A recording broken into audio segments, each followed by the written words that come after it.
بسم الله الرحمن الرحيم.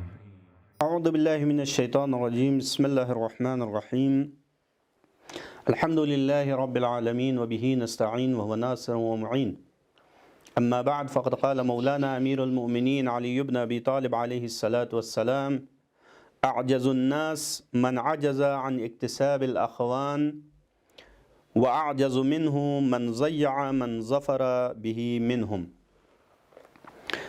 مولا امیر المؤمنین علی بن ابی طالب علیہ الصلاۃ والسلام کے کلمات قصار میں سے 12واں کلمہ مولا امیر المؤمنین اس کلام کے اندر بیان فرماتے ہیں کہ اعجز الناس من عجز عن اکتساب الاخوان۔ اس فرمان کے اندر کچھ الفاظ کے معنی آپ کی خدمت میں عرض کروں۔ سب سے پہلا لفظ ہے اعجزو۔ اعجزو یعنی عاجز ترین یا درماند ترین یا ناتوان ترین انسان، یعنی جس انسان کی توانائی سب سے کم ہو۔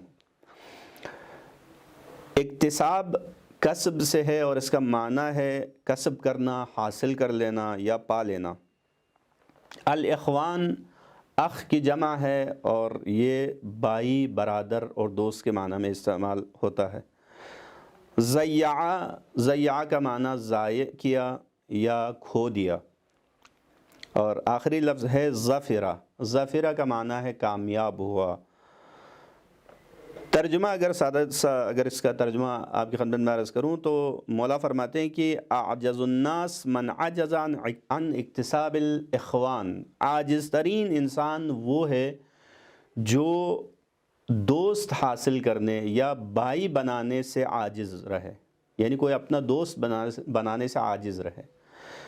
پھر فرماتے ہیں وَأَعْجَزُ مِنْهُ، اس سے بھی عاجز تر انسان وہ ہے من ضیع من ظفر به منہم، ان دوستوں میں سے افراد میں سے جس کو دوست بنانے میں وہ کامیاب ہوا تھا، ان دوستوں کو یعنی پائے ہوئے دوستوں کو، بنائے ہوئے دوستوں کو ہاتھ سے کھو دینا، یہ سب سے زیادہ عاجز کی علامت ہے۔ یعنی عاجز ترین شخص وہ ہے کہ جو دوست نہ بنا سکے، لیکن اس سے بھی عاجز شخص وہ ہے کہ جو بنائے ہوئے دوستوں کو کھو دے۔ یہ مولا کا فرمان ہے، اور اس کے اندر در واقع مولا امیر المومنین دوستی کی اہمیت کو بیان کر رہا ہے کہ انسان اگر دوست نہ بنا سکے، دوستی نہ کر سکے تو یہ عاجزی کی علامت ہے، توانائی کی علامت نہیں ہے۔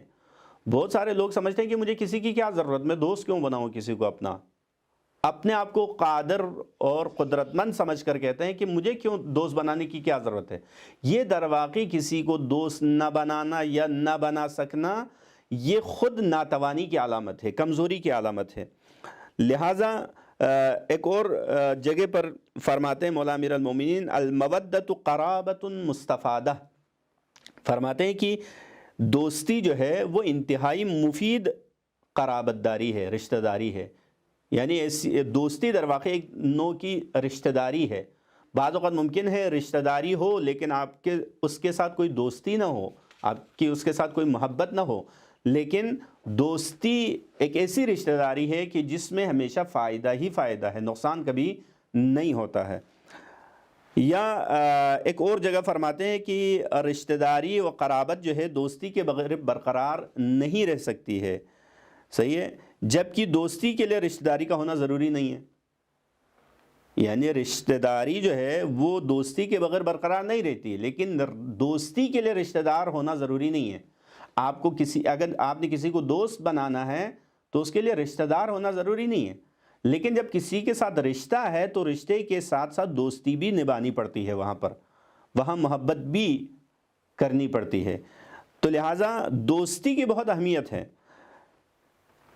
لیکن ایک سوال یہ بنتا ہے کہ مولا کے فرمان کے مطابق جو کوئی دوست نہیں بنا سکتا وہ کیوں عاجز ہے؟ مولا نے فرمایا کہ اعجز الناس من عجز عن اکتساب الاخوان، جو دوست بنانے سے عاجز ہے وہ ناتوان ہے، عاجز ہے۔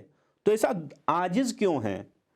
عاجز اس لیے ہے کہ مولا کے ایک اور فرمان کے اندر جو ابھی تقریباً چھٹی حکمت میں مولا نے فرمایا تھا کہ والبشاشۃ حبالۃ المودہ، کشادہ روئی، خند پیشانی جو ہے محبت کی جال ہے، وہاں مولا نے فرمایا تھا یعنی مولا کے اس فرمان کا مطلب یہ تھا کہ جو بندہ خندہ پیشان ہے، جو بندہ ہمیشہ مسکراتا رہتا ہے، لبوں پر تبسم رہتا ہے، وہ ہمیشہ اپنا دوست بناتا رہتا ہے۔ یعنی دوست بنانے کے لیے، محبت بانٹنے کے لیے، لوگوں کے دلوں میں محبت ایجاد کرنے کے لیے مسکراہٹ کافی ہے۔ تو جو بندہ دوست نہیں بنا سکتا، اس کا مطلب ہے کہ وہ مسکراہٹ بھی نہیں پھیلا سکتا، یعنی لوگوں کے ساتھ مسکراہٹ کے ساتھ پیش نہیں آ سکتا، اتنا ضعیف آدمی ہے کہ جو مسکرا نہ سکے لوگوں کے سامنے۔ بس یہ در واقع انتہائی کمزوری کی علامت ہے کہ انسان مسکرا نہ سکے کسی کو دیکھ کے۔ تو لہٰذا اس وجہ سے مولا نے فرمایا کہ اعجز الناس من عجز عن اکتساب الاخوان، کمزور ترین انسان ہے، عاجز ترین انسان ہے وہ جو دوست نہ بنا سکے، جو مسکراہٹ نہ دے سکے کسی کو۔ تو لہٰذا یہ بہت ہی ضروری ہے۔ اور ایک اور حدیث کے اندر فرمایا کہ من لا صدیق لہ لا ذخر لہ، جس کا کوئی دوست نہ ہو اس کا کوئی ذخیرہ نہیں ہے، اس کے پاس کوئی خزانہ نہیں ہے، اس کے پاس کچھ نہیں ہے۔ در واقع دوستی ایک خزانہ ہے انسان کے لیے، دوستی ایک ذخیرہ ہے انسان کے لیے۔ اگر انسان اس کے پاس دوست زیادہ ہو تو برے اوقات میں، خوشی کے اوقات میں اس کے ساتھ دینے والے بہت زیادہ ہوتے ہیں۔ لہٰذا انسان کو جو ہے دوستی کرنے کے لیے کوئی زیادہ خرچ کرنے کی ضرورت نہیں ہے۔ ضروری نہیں ہے دوستی پیسوں کے ذریعے سے ہی ہو، دوستی در واقع ایک دوسرے کے ساتھ محبت کے ذریعے سے، ایک دوسرے کے ساتھ، ایک دوسرے کے غم و غصے میں شریک ہو کر، ایک دوسرے کے خوشی اور غم میں شریک ہو کر انسان ایک دوسرے کا دوست بن سکتا ہے۔ لہٰذا کسی بزرگ سے سوال کیا گیا کہ بھائی بہتر ہے یا دوست؟ تو انہوں نے کہا کہ وہ بھائی بہتر ہے جو انسان کا دوست ہو۔ کتنا حکیمانہ گفتگو کی ہے کہ وہ بھائی بہتر ہے جو انسان کا دوست ہو، یعنی اگر بھائی بھی ہو تو دوستانہ یعنی رشتہ ہو آپس میں، نہ فقط ایک جو ہے نا چھوٹا بھائی اور بڑے بھائی کے ایک دوسرے کا جو ہے نا ایک تکلفانہ رشتہ ہو، نہیں، بلکہ ایک دوسرے کے ساتھ برادرانہ دوستانہ تعلقات ہو۔ یہاں تک کہ ماں باپ کے ساتھ بھی بچوں کا تعلقات جو ہے وہ دوستانہ ہونا چاہیے۔ رشتوں میں اگر دوستی نہ ہو تو پھر ان رشتوں کے اندر مزہ نہیں ہوتا، ان رشتوں کے اندر لطافت نہیں ہوتی ہے، ان رشتوں کے اندر تازگی نہیں آتی ہے۔ لہٰذا اس حکیم نے یہی کہا کہ بھائی وہی اچھا کہ جو انسان کا دوست ہو۔ لہٰذا دوستی جتنا ہو سکے انسان کو کرنی چاہیے۔ اور پھر آخری جملے میں مولا نے فرمایا کہ اور اس سے بھی عاجز انسان وہ ہے کہ جو کی ہوئی دوستی کو، بنائے ہوئے دوستوں کو محفوظ نہ رکھ سکے، ان کو ناراض کر جائے۔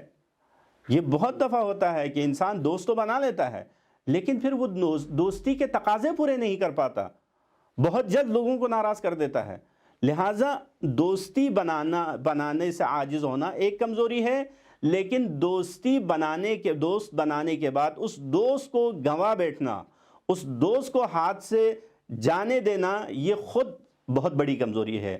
یعنی پہلے والی کمزوری سے یہ کمزوری زیادہ ہے کہ انسان اپنے بنائے ہوئے دوست کو ہاتھ سے کھو بیٹھے۔